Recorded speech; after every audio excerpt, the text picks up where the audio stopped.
Luxury.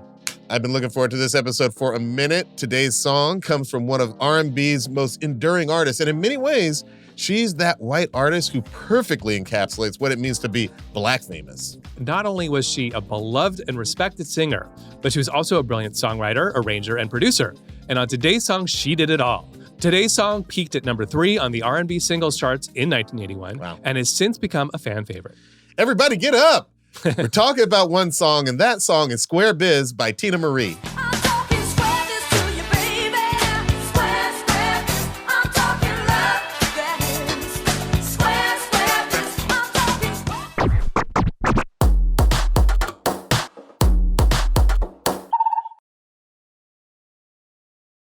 I'm actor, writer, director, and sometimes DJ Diallo Riddle.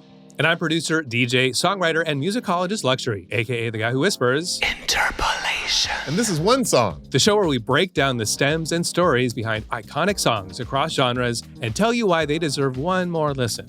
You will hear these songs like you've never heard them before. And if you want to watch One Song, you can watch this full episode on YouTube and Spotify. And while you're there, please like and subscribe. So Luxury, what was your first introduction to Tina Marie? And to today's song? Well, I first heard Tina Marie because she had a hit song when I was a kid called Lover Girl. And not only is that an incredibly good song,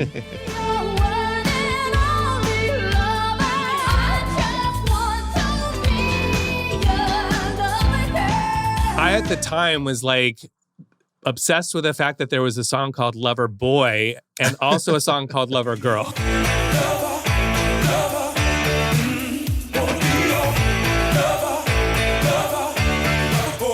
And it was kind of around the same era, and I would be like excited to tell people about this fact. Like, you don't understand. Like they were a couple. It seemed like these songs are related. They're almost the same title. It's like a response to the other one. So that was exciting to me beyond the song itself being insanely good. But as far as the song, a funny story behind that, I have to give props to my buddy Devin O'Brien, who is my first bandmate. He was the bass player that when Luxury began, the two of us worked together to make a band out of nothing. And he answered a Craigslist ad, and he was very funny, and he would just bust out random, he would just say things out of the blue from 70s funk songs. So we'd just be hanging out doing nothing, or I'd be in the middle of piecing together something in Pro Tools, and he'd be like, Square, Biz, I'm talking love, and just a little piece of it, and then that would be it. And it would take a long time for me to piece together, oh, that's a song that exists by Tina Marie. When I heard it in the world, I'm like, oh, that's what Devin's been saying all this time. What about you, Diallo? When was the first time you heard Tina Marie? I'm sure I heard it in my childhood, but the first time that I realized, man, maybe I'm a Tina Marie fan was when I was playing Grand Theft Auto in 2002, Vice City. Just one of the most important video games that I ever... I feel like you've mentioned it a lot. You've heard a lot of music because from I this. feel like a lot of us DJs and people who like music, we rediscovered the 80s in a real way around I'm not a this gamer, time. but this is the game that had a radio station in the game, right? Had about 5 or 6 radio Right. stations. They were all very niche. And on their R&B channel, you had Behind the Groove by Tina Marie.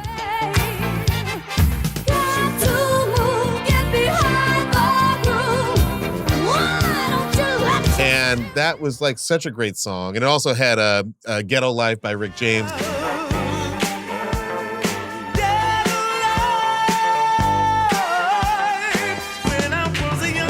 I would always make the argument that possibly Grand Theft Auto put Rick James back on everybody's cultural radar. They had great songs on there. We know from season 1 of Dave Chappelle that he did a sketch about Grand Theft Auto, so we know he was playing it. And I am convinced that's how Rick that James also came back on helped his put radar. Rick James back on his radar. And that skit put Rick James back on everybody's radar. I'm Rick James, bitch. Enjoy yourself. And That's it's going to amazing. tie into our story because, at that time, when this game is out, Tina and Rick, they're all having a bit of a comeback moment. And besides being just featured in Grand Theft Auto, she now gets signed to Cash Money Records, and they released her album Ladonia, which was, at that time, her highest charting album ever. What year is this? This is in 2003. But what I most remember from this period is when she reunited with Rick James for an iconic performance of their duet, Fire and Desire, on the 2004 BET Music Awards.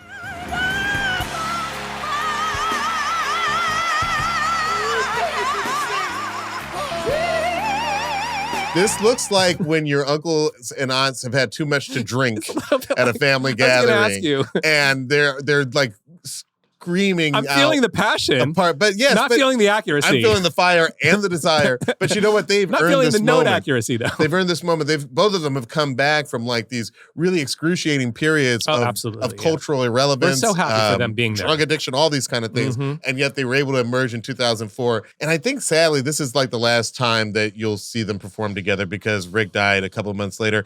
Again, he was having the comeback, like 2004 was such a comeback year for him. Right. But then I think he went on tour and he thought he could, party like it was 1979 again. And he's 56 at this time. Yeah. So he wasn't long for the world. But as far as Tina's concerned, she was, look at that video. She is a white woman performing on BET, Black Entertainment Television, and the audience is going nuts. Yes. For her. They are literally standing up, clapping. They are in awe of her total performance.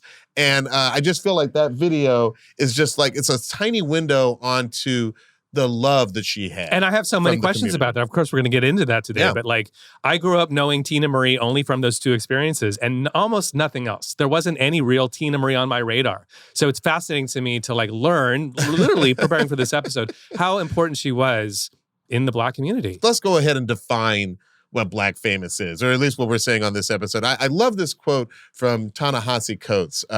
He's got this quote. He says, "The term blue-eyed soul is presently being affixed to her, but it borders on disrespect." It's like Black people, we liked the Eurythmics. We liked Madonna and some of that Hall & Oates stuff, but Tina Marie was beloved. She was not simply in that George Michael father figure category. She was of that Chaka Khan, Freddie Jackson, Jeffrey Osborne, Denise Williams stamp. You did not hear Tina Marie and say, "I thought she was Black." You simply said, "No, seriously, I'm sure she's Black."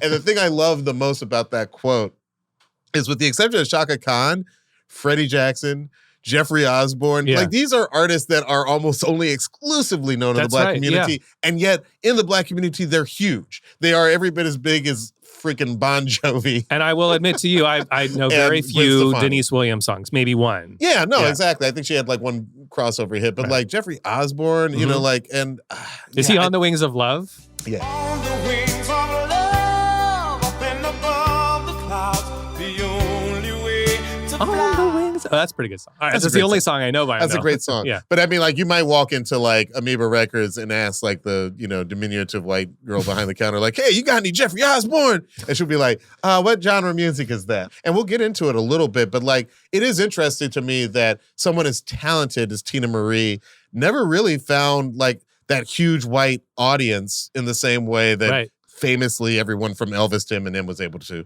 tap into. Totally. It's just like she belongs to the Black community in a very different way. And this phenomenon of these sort of outliers, it's not exclusive to like Black artists, white artists. There's also like, Robbie Williams is famously this massive UK pop star. In the UK, but in the US, I mean, they even put this movie out, which I don't think did that well. He's just not up there with the greats in the same way. And it's like, why is that? It's hard to put your finger on why some people cross over and others don't. Absolutely. Especially Robbie, because you got the sense he really wanted to be the one-man Beatles, and it just never happened. Or the One Monkey Beatles, whatever the hell that was. What the frick is that? But then he did a movie where he played a monkey. And this ties in perfectly to this idea of blue-eyed soul, right? We've had this conversation a few times. The Amy Winehouse episode, go back to that. Hall & Oates, we talked a little bit more extensively about it. It's this phenomenon where we can sort of name a few artists that are white artists that either the Black community has embraced, similarly, with or without the white community also embracing it. Yeah. But also there's something about their music which has elements of Black music in it, which is also hard to pin down. We're going to get into it a little more specifically when we get into the stems of this song. But just to be clear, the term blue-eyed soul comes into popularity in the 60s. I think it's first used to describe maybe the Righteous Brothers, but certainly Dusty Springfield qualifies. And as I mentioned, Hall & Oates, Amy Winehouse, maybe Robin Thicke. We get like Tom Jones, Joe Cocker, Michael McDonald, the Doobie Brothers. The Bee Gees, right? These are all artists that are white, but are clearly bringing something of Black music into what they do. Yeah. And it can be hard to sort of maybe pin down what that is, but we can kind of recognize it as being appreciative of Black music and sort of doing it a good service. Right, but I think that's what that quote from Ta-Nehisi, it just made me chuckle, because there does seem to be a difference between like, a Justin Timberlake leaving NSYNC and then doing Black music with the express purpose of still being a major pop star. I think the classic example is like Pat Boone. Like Pat Boone has his cover of Little Richard's Tutti Frutti, which is not blue-eyed soul. It's the opposite. Let's hear a little bit. Tutti Frutti, oh Rudy. Let's hear the bop, bop, blue bop. Oh Rudy, oh bop, bop. I got a gal. What is it about this that is the opposite I of Blue mean, Eyed Soul? I've never felt more Connecticut. This is literally an attempt to take a song by Little Richard, Oh, Rudy, tutti frutti, oh, Rudy, tutti frutti, oh, Rudy. Oh, wop, bop, doom, bop. which was a black artist who wrote this song, right? Yeah. And presenting it to a white audience in a way that would be, quote, according to the Respectable. mores of the Right. era, right, respectable Right. for white children to listen to. And as a result, there's something very interesting that happens where it's, I mean, for lack of a better word, it's whiteified. But it is, I think, intuitive that is not Blue-Eyed Soul. It is intuitive that is doing the opposite of respecting black musical traditions in some ways. So that's Pat Boone, far end of the spectrum over here. Over here, back to Blue-Eyed Soul territory. Not only is Tina Marie living in this area, but as to quote Nelson George, the writer, Tina Marie, quote, is one of the blackest white artists that has ever been.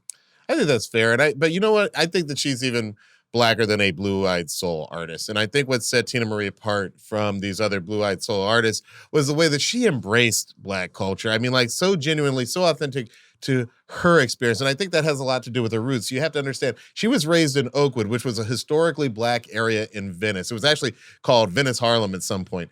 And so from a young age, like Tina is growing up embedded in this community. She had a black godmother and a best friend who was black. I mean, like she was listening to black music. Like for her, it's not artifice. You know, it didn't just it didn't just spring up one day when she's like, I think I'm gonna sing black music. Like she had already been raised there. You mentioned her best friend going up. So just to be clear, this is Mickey Boyce, who we're going to be talking about later because she's on the song. They stay friends throughout her career, in fact. And her best friend, Mickey, tells this story about once Tina Marie's mom came to pick her up and the mom was white. And Mickey Boyce was like, I had no idea until that moment. So for Tina Marie, her default community was the black community. That was her community. Smokey Robinson was an influence on her. Absolutely. Yeah. Apparently, Smokey was a big influence on Tina when she was in high school, not just because of being a singer, but also because she was a burgeoning songwriter. In fact, in high school, her friends would call her a little Smokey because they had about the same range. And that's what makes it a dream come true when she gets signed to Motown when she's 19. Now, it would be a couple of years before she actually started working with Rick James. When she first got to Motown,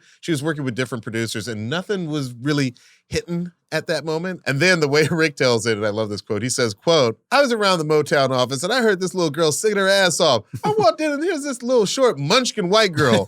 I said, wow, you're really great. Are you on Motown? I love the idea of Rick just walking around Motown and hearing people singing. That sounds like a fun office. Munchkin is a fun word for his vocabulary, too. Well, you imagine he was probably a little kid watching a lot of the Wizard of Oz, you're right. So after that, Rick not only decided to produce her first album, but he also took her under his wing, teaching her how to produce, arrange, and record music. And in 1979, her debut album, Wild and Peaceful, came out. And her first single was a duet with Rick James. It's the classic, I'm Just a Sucker for Your Love. I'll take you any place, get into your time and space. That's why I chose to make you mine. I'm just a sucker for love. And already from that song, we're already sort of teasing up what's going to be happening later on this episode. You're hearing firsthand some of the things that you would not be hearing at the time in a Fleetwood Mac song. You're not going to be hearing Debbie Harry hitting some of those notes or making some of those blue note bends and lingering and kind of the growl. Like that's not coming she's from got the the sort growl. of pop music tradition. We're already hearing that in 1979. It's so interesting. I want to talk a little bit about this album art. Yes, there's something going on or not going on in the album art that's very noticeable. There's something you don't see on the cover. Exactly. We got to point out the fact that Tina's face is very strategically, we should say, absent from this album cover, which just contains a sort of abstract image of the sea and some clouds. Looks like the basically. background of a Successories poster. Maybe it's a Just like- literalization of A Quiet Storm, which would have been the genre on radio, I suppose, that they yeah. might have fit into at the No, time. I can totally see that. I Yeah. can totally see that. It's a little bit of A Quiet Storm, but it's definitely not her face. That's definitely not what I'm seeing there. But you know, I'm glad you brought this up because this was a tactic used by the music industry at the time to actually usually do the reverse. It was usually done to sell black music to white audiences. So instead of having the beautiful faces of a Miles Davis, James Brown, or the Isleys on the cover, they would actually have just some random people on their rug. Some hot white chick. Yeah, some skinny white chick. Listening to their record player. So let that go forth from this place. Apparently, our grandparents would not buy music unless there was a racially similar face on the cover or a Quiet Storm. Listen, it's worth calling attention to the fact that similar thing happened to arguably Tina Marie's, male counterpart in Black Fame land, about Bobby? Bobby Caldwell, right? Same thing happened to him. Yeah, His there's name just is like on the that cover, picture right. with the silhouette of him. Yeah. But listen, Berry Gordy might have known what he was doing because people fell in love with Tina's talent first, and they didn't realize she was white until she performed on Soul Train with Rick James in 1979. When Don Cornelius interviewed her afterwards, you can feel that he's confused. He seemed perplexed that this voice came out of this tiny little white lady. What's your background, Tina? Where'd you begin your singing career? Well, I was raised in Venice. Oh. And I've been singing all my life, doing musicals and Smokey Robinson songs and just everything. I like Don asking, so how did this all come together? Yeah. What's your background? What's your background? Such a loaded question. Yeah. And yet she handles it perfectly because she's like, I'm from Venice, and she gives the crowd a thumbs up. So that audience, the Soul Train dancers, they would have known what Venice at that time meant. Listen, It I'm means really something totally different now. No, I'm really struck by this idea of in community because we have this idea of the Black community. It's a term, and she's calling out her community.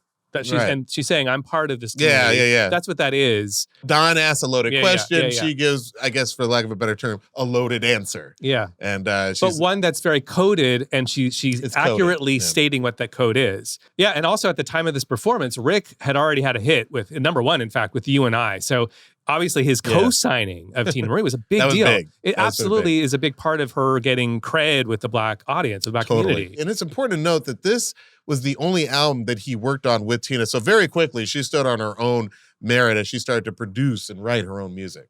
But by the way, for those of you watching on YouTube, Rick's hand, I don't know. moving around, it's moving around a lot. And sort then it of on her disappears. waist. Yeah. Yeah, there's something going on there. Right. Yeah. I mean, that's the question on, I think, everyone's mind. Certainly was on mine. Like, was there a relationship? Was there a friendship that went beyond friendship? What was happening with They her? did have a short-lived relationship that, by all accounts, was, as we can expect, very tumultuous. And I believe Tina Marie herself called it off because she saw how he was on the road. She's like, that's not how I'm going to be. And he wanted her back for many years. I think that's part of what the song Fire and Ice is I about. can sort of see that. But, here's the thing. At the end of the day, even when they broke off the romance part of it, they continued to sort of be in each other's Yes. creative circles. They were creative soulmates. Absolutely. She said, that was my creative soulmate. I was kind of like a female Rick. And I think that you can continue to see places where there's sort of, even if they're not in the same studio, they're bouncing ideas off of one another. I totally agree. And by the way, perfect example of that, the title track from this record that Square Biz is on, It Must Be Magic. Notice this section towards the end. Magic. Temptation sing. Oh, Temptation Sing. Which is, of course, a nod to Super Freak, which had just come out a few weeks earlier. She's super freaky, yeah. When Rick James sings, Temptation sing. so I love that they were able to interpolate from each other. And obviously, I just have to point out that Yeah. the phrase Temptation Sing factors into our story. Oh, right, 'cause we have a song. Because when we did our song together, Black Nerd, yeah. at one point while we were recording, I just said, Temptation Sing! I don't know if you've heard, but I'm a black nerd. I've got plenty of And by the way, really cool fact is that at the time when Super Freak came out on Street Songs and It Must Be Magic came out, those albums were number 1 and number 2 at the same time. Damn. So I love that they were able to share their success together in this moment. I did not know that. I also think she's holding a wand. Is she holding a wand on the cover of It Must Be Magic? That is the longest wand in history. I just got What is the- that stick? It's a play on the title. I'm only just noticing that. What Very was the little. art direction on this? They were like, okay, Tina, you're on a scary planet full of rocks. All art You've got a direction. magic wand. All art direction before the late 80s, early 90s was literal. It was so literal. It must be magic, so let's have a magic wand. But before we move on from It Must Be Magic, I need to hear a little bit of possibly my favorite Tina Marie song. Oh my God, I This can't wait. is- We got to hear it. This is Portuguese Love. I ain't gonna let you go that easy. You got to say you love me too. I ain't gonna let you go that easy. I'm gonna give Man, that song is epic. That one It hits hard, sounds yeah. like white wine and the Rockford Files on TV. It sounds like Dom Perignon, Oh my God. caviar, and filet mignon in a pre-Carbon Beach era Malibu. Perfectly I put. see so many things when I hear that song. I have nothing to add to your vision. I just want to go to there. I want to go there too.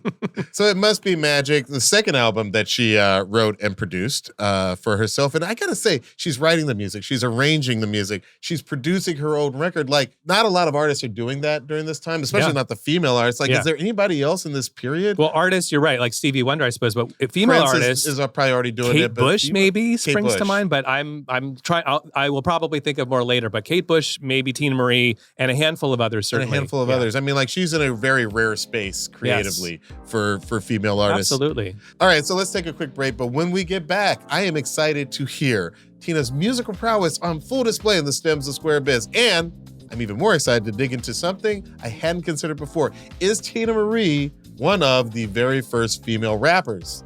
Ooh. Hold your answer. TBD. We'll get into it when we get back.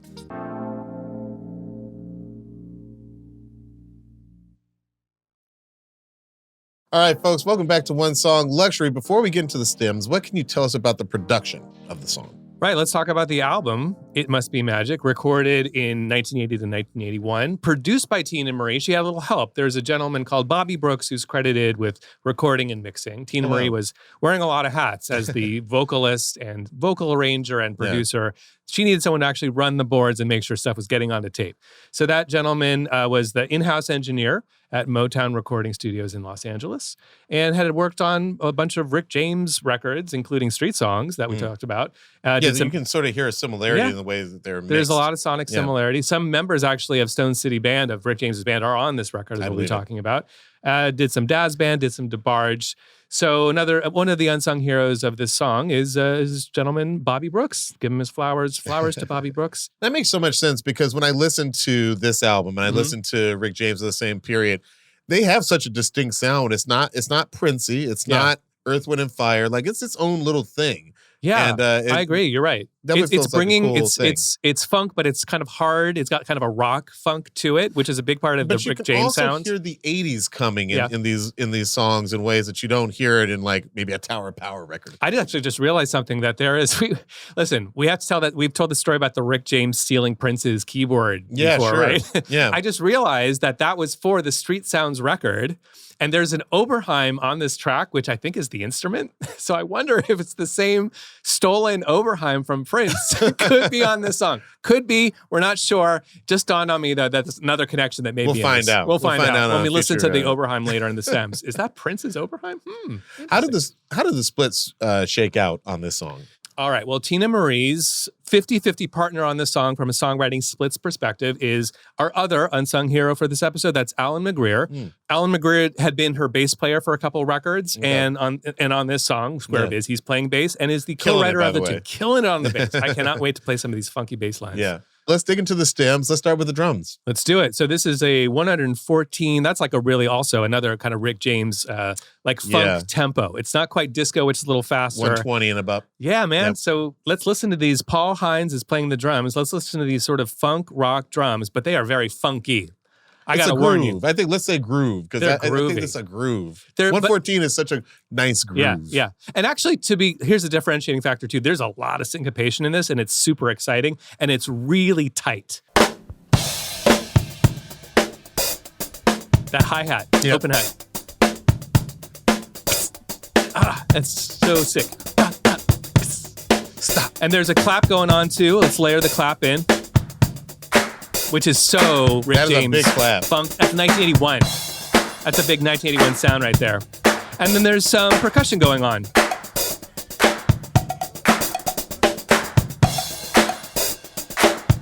And one fun thing about that percussion, I noticed there was kind of an unusual credit. There's a credit for vocals, in parentheses, percussion. I was like, what does that mean? But if you listen in that percussion track, you can hear Anthony Brockert, her brother, Christopher Anthony Bohem are both doing these fun little vocal things. Let's listen.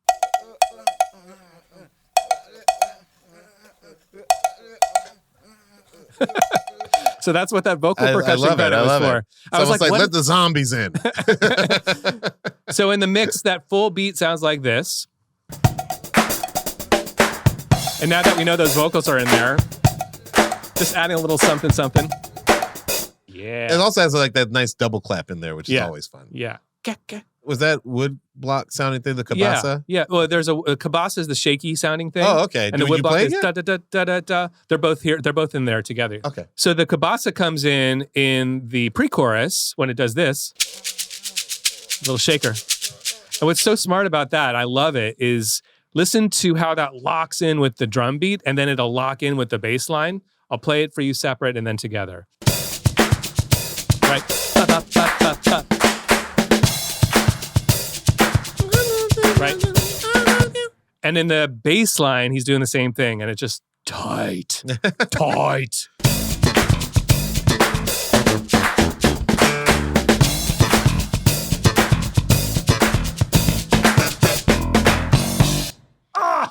So good. That is that's only 2.5 bars of juice. Juicy juice. It reminds me of like a Cassius song that I can't quite put my finger on. The bass line? Yeah. Yeah. The second it started, I was like, wait, is that a sample? Is that something that got sampled at some point? Yeah. It's so good. It's so good. tight. If you guys could see the studio, everybody was responding physically to what we were listening to. I only have one word, and that's tight. You teased us with a little bit of bass. I'm going to ask you to go there. Let's go there. It's time so that we can hear some Alan McGreer. Alan McGreer, co-writer and the performer of this insanely sick bass line.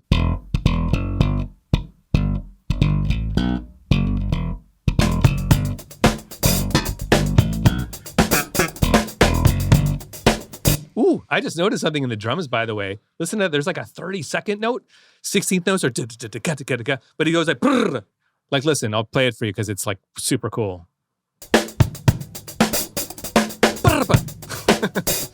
You don't hear a lot of 30-second notes in hi-hat. It's very rare.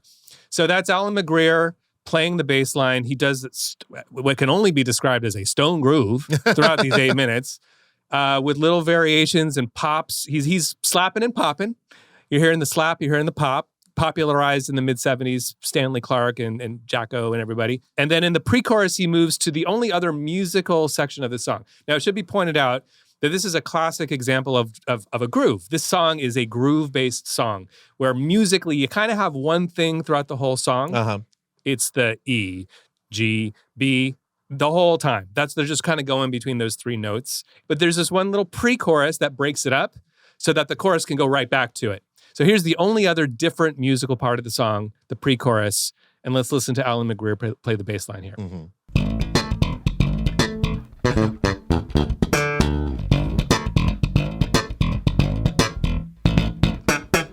And now we're back to the same groove that was in the verse for the chorus. Which is the verse and the chorus. It's the verse is the chorus, musically speaking, yeah. And it makes sense. I mean, like, they have a song called Behind the Groove, which is, I think, structurally very similar. Well, and I also think what we're doing is we're sort of setting up a little bit about like what musically is happening in the song that puts it in the Black musical tradition.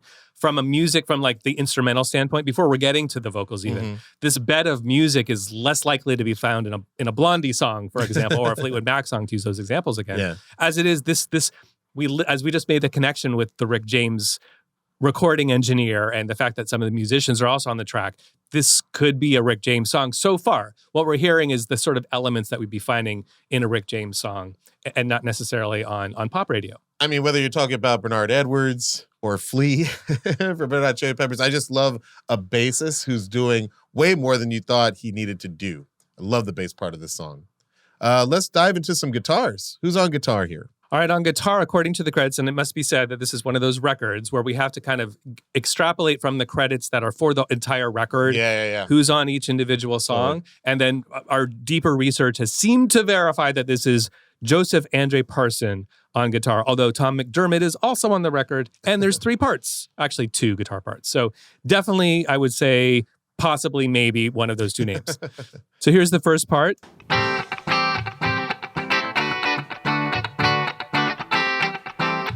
And I'll put in some drums so you feel the tightness together.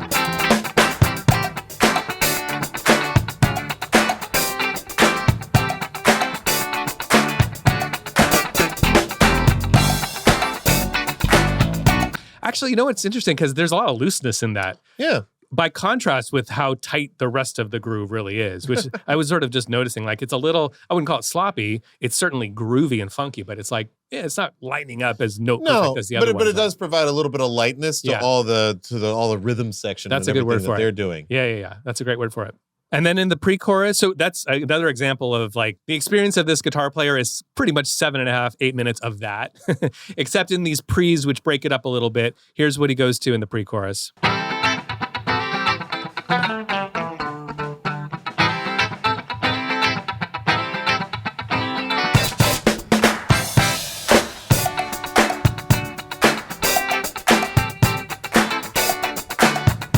So good. So good. Funky stuff. I really like what you said about adding a little bit of lightness, a little bit of looseness to it. If the whole song was just that, Yeah. it could easily be the soundtrack to your yacht rock party. Yeah. And then when we get into the breakdown a little bit later, the guitar is playing this melody that you may be familiar with from the vocal. It's doubling one of the weird vocals. One of the really cool moments where Tina Marie is sort of finding creative ways to use her voice. And she's doing this melody, and I'll play it first and then I'll build it. Right? Exactly right. Square biz. I'll bring her in. Talking square biz. The Oberheim is also backing that up. So in the mix, these are the three elements that together kind of make the weirdness more weird, I think, because their instruments are matching it. I'm talking square biz. I'm talking square biz to you. It reminds me of like the Daleks on Doctor Who. Or Yeah, something you're right. like It's very that. like early 70s version of Robot. Yeah, exactly. I'm talking square biz. Maybe they needed me in the studio. That's what they need. I want to hear some pianos, my man, because I think that the piano does something interesting. I on got this good song. news for you. It starts with a glissando and then goes right into the groove. Let's hear both of those.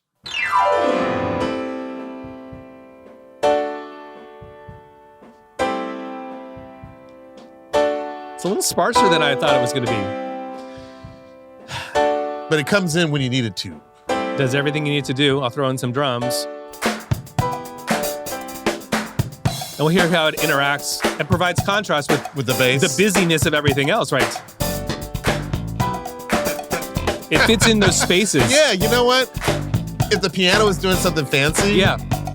It'd be It too would busy. work. Because don't forget, we It'd also have the be way too guitars.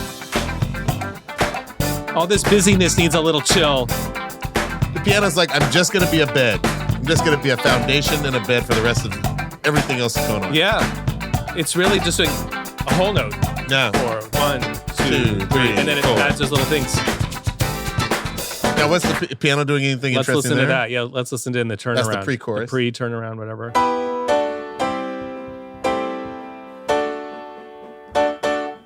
Not really. No, not at all. Keeping it simple. And Yeah. that is to name them. It's another question mark, but probably Alan McGreer, though also credited as keyboards on the record are Bill Wolfer, James Stewart, and also Tina Bill Marie. Wolfer. We know this name, Bill I Wolfer. love that dude. Yeah. Oh, he did so much good stuff with Michael Stevie Jackson. Wonder. Yeah. And yeah, he's a goat. Yeah. He may be on this track. We're not sure. It Love happens. Bill Wolfer. It That dude's happens. Awesome. Listen, 70s, 80s record makers, be more clear with your credits, please. I know it's impossible now because that was a long time ago, but it's the future now. If you get a time machine, clarify some of these issues for us. It would really help. By the way, we mentioned Bill Wolfer. You should definitely check out his song, Wake Up. It's an amazing song.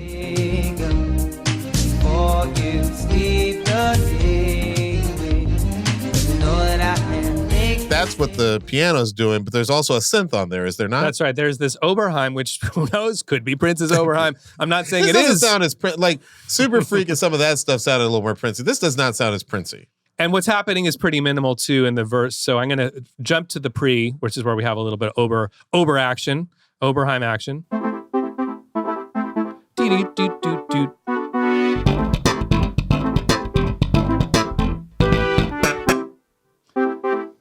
They're kind of mirroring what's happening in the more percussive side of the rhythm section. Putting the piano back.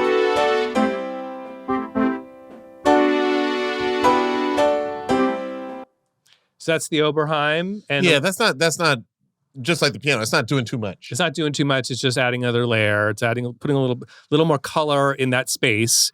There's already so much going on, busyness happening. There wasn't much required in terms of A lot of parts square busyness happening. and like function in terms of like a rhythmic part. It's Right. just like a little sound, a little bit of sonic color, No, 100%. a little bit of a layer there. Now, this song comes out in 1981. So I think the one thing that, would not have happened if it had just come out maybe 2 or 3 I know where years you're going later with this. Yep. are the horns. I just feel Mhm. like horns were very much like a late 70s, early 80s thing. Absolutely. Saxophone kind of takes over about mid 80s. Like everybody was like, Maybe oh, as you know a what? so- but as I a need solo. saxophone as Yeah, a solo. yeah. But Clarence Clemens, more specifically. tell us what's going on with the horns. Because they're up in the mix. For the horns, we know that Daniel Lamel from the Stone City Band, that's Rick James's band, they cool. call him the Punk Funk Horns. So he gets the arrangement credit for this. There's a co-arrangement credit, I think, to Tina Marie herself. And we're not sure exactly who all of the trumpet players are. We're pretty sure, though, it's Kenneth Scott, Eric Butler, Gerald Albright, and possibly also Cliff Urban. And we also know for sure that they sound like this.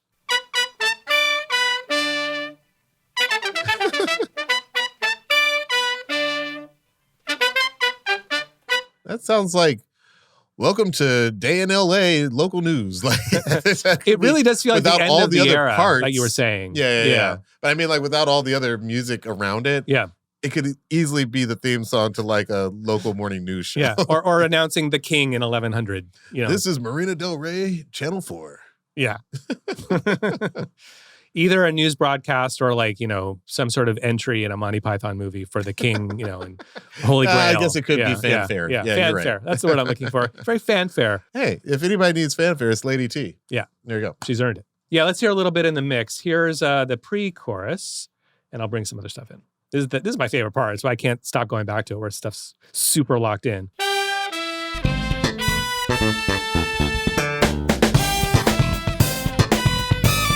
Whoa. All right, that was kind of a clam. Right, let's listen to that clam up close. Someone hit a wrong note, and then he did it again. And then they corrected it in time. Is that in the final mix, though? Hold on. I think they might have kept that. I think it's probably in there. I think it's in there, just buried. Yeah. Yeah. It's pretty low in the mix. But you know what? You can keep it in there. It's musical and makes it interesting. Makes your ear tickle a little Listen, they're like, I don't think Barry caught it. Well, listen, it's Tina Marie. So without any further ado, let's get into her vocals. They mean like, the world to us Tina Marie fans. So where would you like to start us off? bit. So one thing that I would notice so you know how the song starts with like that gang vocal, like the woo? Yeah. When you get into the stems, one learns that it's not a gang vocal at all. It's just a bunch of Tina Maries. So let's listen. Yeah, we Let's got a hear bunch of Tinas individually doing there's one of those. One of those. So there's like 4 or 5 of her Wow. whoos making it sound like a gang. And that's the glissando on the piano and this big kind of party atmosphere. Yeah. Listen, this isn't in the final version, but it's in the stems. Let's listen to what didn't make the cut. Everybody get Detroit, Pittsburgh, Arizona, LA, Atlanta, hey! Chi-Town, Motown, Wotown, Ho, Wonderland, New York. Hit on this. The city call out. Which, Trump. yes, It exactly. works. There's a whole genre, There's a whole of genre that. of city call outs. East Coast, West Coast, and worldwide. Yeah, exactly. It's just one way to build up the campaign and make sure everybody Yeah. knows that, Japan is in the house. Yeah, I'm from Japan. It's I love this I'm song from already. Japan. He knows, he saw me. No, I love that kind of opening. But you know what? They didn't need it. They didn't need They it. didn't need it. And they decided to cut that and start with this. Flashback, who's that? Dancing to the latest. Swab-de-bone the greatest. Ooh, he sure is moving mean. Blue note. That's what I said. I mean, she's singing this, right? Yes, But she's when you belting isolate it. her vocals, it sounds a lot more like rap than I ever thought. So don't you have no doubts, I'm gonna spell it out. I'll hip you to the T, that is. I got the best, the most, baby, from coast to coast, and I don't wanna boast, but I love you, square biz. The cadence is very Yes. rhythmic. Yeah. It's rhythmic, Yeah. and she's not putting a whole bunch of the melisma on the individual syllables. You're right. And it's also very 1981 rap, which is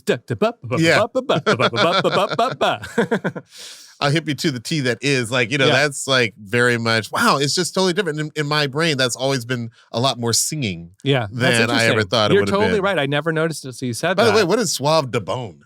I think she's speaking French-ish.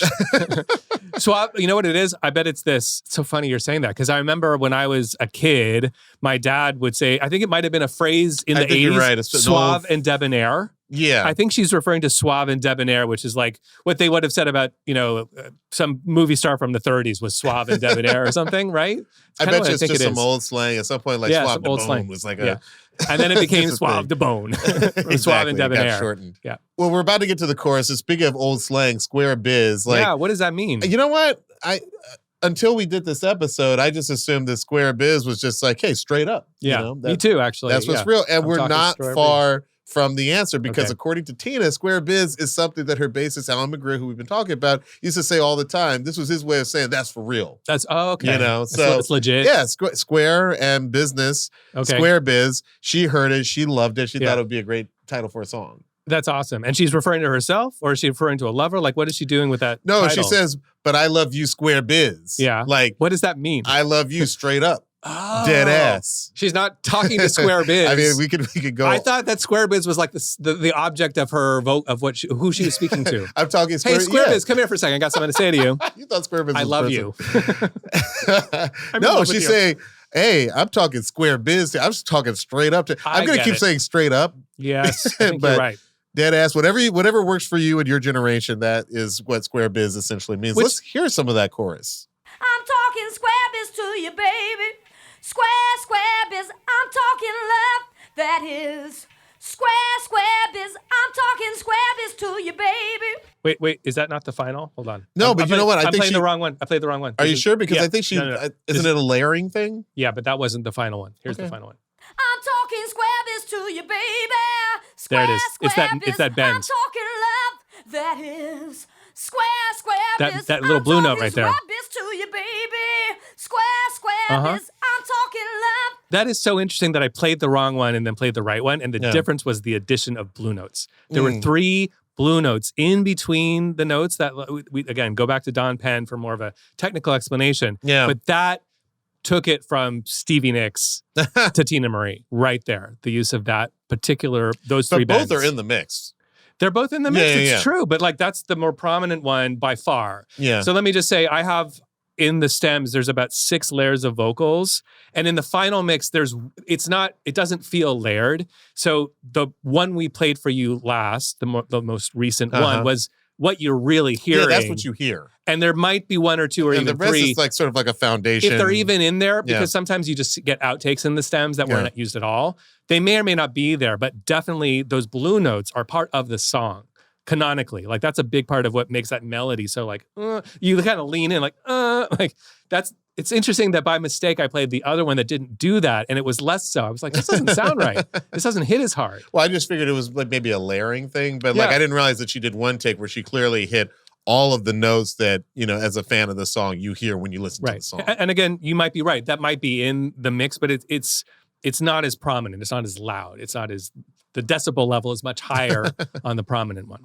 And I mean, like, I have so much respect for her knowing that she actually wrote this Yeah. and arranged this. Like, this is actually so much more complicated, musically speaking, than I would have ever thought it would be. She didn't just Yeah, come in and bring totally. all of her vocal prowess to it. Like, these are her words. This is like her arrangement. Like, it's fucking dope. You're absolutely nailing it because it's both in terms of the melodies and the lyrics and the delivery of what we heard, but we're only into the song about a third of the way.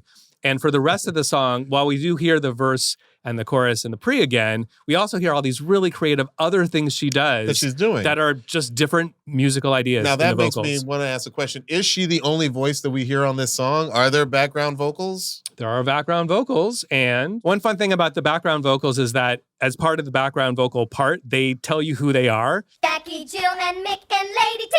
We're talking square biz. Everybody's dancing on the T. That's right. Jackie, Jill, and Mick and Lady T are the background vocalists. And that's Jackie Ruffin, Jill Jones, we know from our Prince fandom. This is Yeah. the same Jill Jones that is in Apollonia 6 later. Oh, wow, okay. And is in the movie Purple Rain as a waitress. But she hasn't met Prince yet. She starts at age 15 as a backup singer for Tina Marie. I did not know that. And I only learned that through researching for this Wow. episode. So that's the Jill. Mick is Mickey Boyce, the childhood friend, who's Yep. also on this track. And Lady T, of course, is Tina Marie herself. It's Tina Marie That's right. backing up herself. Backing up herself. Exactly right. Let's listen to some of the background vocals. Square, square biz, I'm talking love. That hit. Ooh, that second one, by the way, That listen was to great. how high that harmony is. Listen to that. I'm talking love. One of them is, I'm talking love. there's a really high. I'm talking love. That's like Roger Taylor from Queen level. Like, Square, square biz, I'm talking love. It's a high harmony. Square biz. Wow. That hurt. it was a little painful. It hurt when I did it. Man, when she did it, it didn't hurt. Oh, this sounds so good. It sure It sounds so does. good. I want to bring up this this rap that Tina Marie does, which honestly, before we started researching this episode, I hadn't considered it a rap. I definitely did it's not funny, see. you're right. I definitely didn't make the connection to Missy Elliott either, which we'll get a little bit into. What's the Missy Elliott connection? Well, we're going to get into it. Before we get Okay. into that connection, I apologize to all the historians and the fans and the fellow artists alike who did consider it a rap from the first time they heard it. I was in the minority. Luxury, can you play the top of her rap? It's technically verse 4. Ooh, baby, what's happening? Entree-vous, Lady T. I've heard a boatload of other ladies' raps, but they ain't got nothing on me. I'm less than boatload. 5'1", 100 pounds of fun. I like sophisticated funk. It is so Sugar Hill Gang. It is so proto rap. It is. And now that I'm like, how did I not hear the rap in this? Just to jump ahead. So Missy Elliott interpolated that verse from Square Biz into her featured verse on Sierra's 1-2 Step. Let's hear a little bit of that. I know you heard about a lot of great MCs, but they ain't got nothing on me. Because I'm 5'2", I wanna dance with you, and I'm sophisticated fun. I eat filet mignon, and I'm nice and young. Best believe I'm Like now I can't unhear that. I'm like, she mentions her height. It's almost like it's an interpolation more than even an homage. It's Exactly. an interpolation of Tina Marie's verse from Square Biz. That's brilliant. And let's put it in its proper historical context. Blondie's Rapture had come out just several months before Square Biz. Exactly. Fat Freddy told me everybody slide. DJ spinning, I said, my. Flash is fast, flash is cool. Francois, c'est pas, flash ain't no do. Yeah, I mean, to be clear, Rapture wasn't the first rap song. I mean, No. Sugar Hill Gang came before that. There's even arguments Yeah. that Fatback Band was the first recorded rap before that, but it was certainly the first on pop radio to break through in such a huge way. And even when the Square Biz comes out, rapping on a song is not a common thing. Right. It's At still all. unusual. It's still new. Right. I mean, it's just interesting thinking about this moment and how actually both Debbie Harry and Tina Marie were in Community. Like they were legitimately, they would hang out with Chic and they would go to the hip. They were like early pioneers of bringing hip hop into like pop music into the mainstream. And they were going to the Bronx. They were going to like You're all right, of these but see, parties. I think that's where I differ a little bit, only because when it comes to Debbie Harry, I don't think she was frequently going to the Bronx. I think that she was meeting the Bronx in the downtown Soho scene. Even if she was going to the I Bronx, see. I do think Debbie I see. Harry Right, is right, right. like, she's ensconced in her new No, you're wave right. She's more of a punk tourist. world. She's and more of a she's like, tourist. look at what those guys are doing over there, as opposed to Tina, who is basically in the Black community, like, hey, I'm going to do this Totally- thing that I'm perfectly totally put. enmeshed Yeah. in, you know? I think that's perfectly put. And you're right. You're calling attention to what I was thinking about. There are stories, many stories about how Nile Rodgers and Debbie Harry went to the club and they heard the Nile Rodgers in Sugar Hill Gang. So like you are aware that there's some type of connection going on, but it's more of a like shared musical tourism amongst all of these artists. I'll even give her more credit. It's I not think- as native as I think what you're saying. I think Debbie Harry and Chris and Blondie are meeting rap where it's at, but I don't Okay. I think that like Tina is actually where rap is at. There's a difference there between meeting and just living inside. if I were holding this, I would drop it right now because that is a mic drop moment, my No, friend. but you know what I Perfectly mean. Put. Yeah. Tina was actually totally aware of the song Rapture. She says, quote, "It made me want to do one, only in more of a funk style." Well, that's perfectly put because listening back to Blondie's Rapture, she's syncopating-ish. She's doing some of the cadences. I guess we were just sort of pointing out that all rap cadences in this moment were on the simpler side because we hadn't gotten to Rakim yet. We hadn't gotten to like Right. Biggie yet. At the time, rap flows there was a shorter there was a smaller subset of choices people were making, right? So course, maybe yeah. both Tina Marie and Blondie are coming from that early proto-rap rhythmic choice situation, but Blondie's doesn't flow as much. I would say there's a flow situation with Well, Tina yeah, Marie's again, version. the only other thing I'll say is that Blondie, we had already been introduced to her as like a singer, and so when she moved into rap, she made it like very pronounced, like, oh, I'm rapping here. Yeah. Like I said, I never actually considered even the verses of Square Biz to be rapped to my ears until this week. Yeah. And I think that was just because in my brain, it was a lot further for Debbie Harry to go from her regular thing to rap. So it was like a sort of a That's a pronounced great thing. way of Whereas putting Tina it. Marie, whether she was singing or rapping, Yeah. it was all sort of like Tina Marie very much a part of this Rick James, post-funk sound Right. that they were doing between like 79 and 1981. I think one of the biggest differences too, just as we were discussing it, is like just the sheer dexterity required to get all Yeah, those the vocal syllables out. dexterity. There's a lot yeah. of content, information, syllables that are coming out really quickly. Almost all of us can do the Debbie Harry rap at Now karaoke he only if we eats have guitars. to. Yeah. But ask me right now to do that Tina Yeah, Marie, right. and I'd have to study it. I need some time. Oh, she's on it, man. Yeah. All right. So having heard and discussed the rap factor, it's not a rap song, but it's kind of a rap song. Does this song belong in hip hop history, basically, in some place? I think maybe it does. Okay. I'm almost embarrassed how much I just never thought about it. Yeah. What about you, Luxury? What do you think about Square Biz? Has it been historicized in the same way that the Rapture has? Absolutely unsung piece of hip hop history that we Right. just listened to. So I'm glad that we're surfacing that for those who didn't know. We've talked a lot about the fact that she was embraced by the Black community more than the white community, and the fact that she never really did cross over. Why is that? Why do we think that is? I have thoughts, but I don't have like a definitive theory. Like, it's crazy that I probably knew 2 Tina Marie songs going into this with all the music that I Yeah. love. Even all the crossover genres, even my love of funk and disco didn't lead me to a lot of Tina Marie exposure in my life. You know what's interesting? This is my theory, and this Yeah. is just my theory.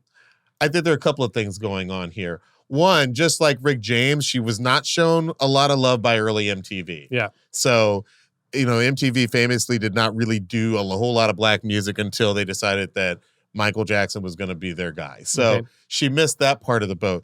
I think just from where the music industry was at that time, white executives, primarily white male executives at that time, did not know what to do with Tina Marie because on the one hand, she was very Black, but like they didn't know how to market that to a white audience. Yeah. It's So I think possibly all of that this could be sort it. of gets put into the mix so that the industry didn't know how to sell her to white people. She wasn't particularly interested in crossing over that big. Yeah. That's not the sense I've ever gotten. So like she was just that, white girl singing Black music for other Black people. And in this era, there's a lot of like radio stations are very Yeah. niche oriented. There's Black stations, and then there's like white stations, and there's jazz stations. I suppose to this day, some of that still exists. Some of that still exists, genre-based, but back then it was especially Yeah. so. So choices were made about financial expenditures that were based on a lot of like, safety. They're fear-based, like what worked before we're going to do again. We're not going to take a chance. Yeah. And this music is absolutely music that musically fits in between a Rick James song and maybe a Stevie Wonder song and maybe Yeah. a James Brown song. The music itself has within it components of Black music historically, R&B, funk. It's all of this is there in the music and in the note choices and in the delivery, all the stuff we've just been breaking down. So it sounds like something that fits, quote unquote, into Black music in 1981, and nobody was willing to take a chance. Let's try it out on Hey, pop let's radio. play this after AC/DC goes off. Like Or that was perhaps- not going to happen. Or maybe they did take a chance and it didn't go right away. And Yeah. maybe that goes back to even with the music she recorded at Motown sitting on the shelf. They were just like, we're not sure what to do Even with they this. didn't know what to They do didn't with know it. what to do with it. Absolutely. Speaking of her music being shelved by Motown, Yeah. exactly what came out of that was she sued and won a case to the degree that it became a precedent known as the Brockert Initiative. By the way, Tina Marie's real name is Mary Christine Brockert. So it's named after her. Yeah. And And why did she sue? What was her situation? because they wouldn't put out her music, they But just they kept her signed to the label. They kept her signed to the label, so she was not free to. First of all, the music was locked in a vault somewhere. Literally And locked in a She vault. wasn't able to record for another label because she was under contract. Under contract. So she sued, she won, And now artists are able to, if the situation arises that That your label the won't music put out isn't the putting music. out what Yeah. they recorded, they can invoke, as it were, this Brockert Initiative precedent as being like, oh, well, you have to let me go as a result. You have to give me an opportunity to either be with another label who will release my music or give me my music or release it, basically. I think she's at the heart of a very good precedent there. Yeah. There's nothing worse than them not allowing you to release music, but then also say you're under contract. Yeah, that's crazy. She also had a big influence on hip hop and R&B. Like there was a song by the supergroup The Firm, which was Nas, AZ, Foxy Brown, and Nature, interpolated Square Biz for their song Firm Biz. Pete the Steve, creeping with AZ. V12's crazy. I ball with the firm's first lady. I brawl with those who hate me. And everybody from Mary J. Blige to Alicia Keys to even Lenny Kravitz have all cited Tina Marie's influence on their music. So her effect on not just pop culture, but specifically Black music is absolutely there. She was a once-in-a-lifetime artist. And I think, as we said at the top of the episode, to call her Blue Eyed Soul almost doesn't do it the proper justice. Tina herself said in an interview with Essence magazine, quote, "I'm a Black artist with white skin. At the end of the day, you have to sing what's in your own soul." I think she is possibly the only white artist I know who can get away with that quote. Exactly. You know what's interesting is that the more we talk about this, the more I realize the fact that she never did blow up with the white audience, the fact that she didn't cross over and therefore bring a whole bunch of, for the lack of a better term, a whole bunch of white fans into the Black tent, also helped solidify her standing within the Black tent. It was also like, hey, I didn't bring sell a whole out. bunch of people over here. Right. So, just love me. And can I just say she's a voice that is missed, like I think that when we got to see her perform with Rick in 2004, it sort of seemed like a happy ending to their story together. I'm not sure that we saw a whole lot more of Tina Marie before she then passed away. And she's one of those voices that we miss. It was literally a gift from God. And, we miss her. We miss Tina Marie. Okay, Luxury, it's time for one more song. This is the segment where we share a deep cut or a hidden gem with you, the One Song Nation, and with each other, sometimes for the first time. Would you like to go first? Sure. This is a song that just popped in my head the other day, and I listened back to it. I was like, oh my God, I forgot how good the song is. It's called Emergency Room by Ford and Lopatin, which is Daniel Lopatin, also known as One O Tricks Point Never. He had a brief supergroup with his buddy Joel Ford.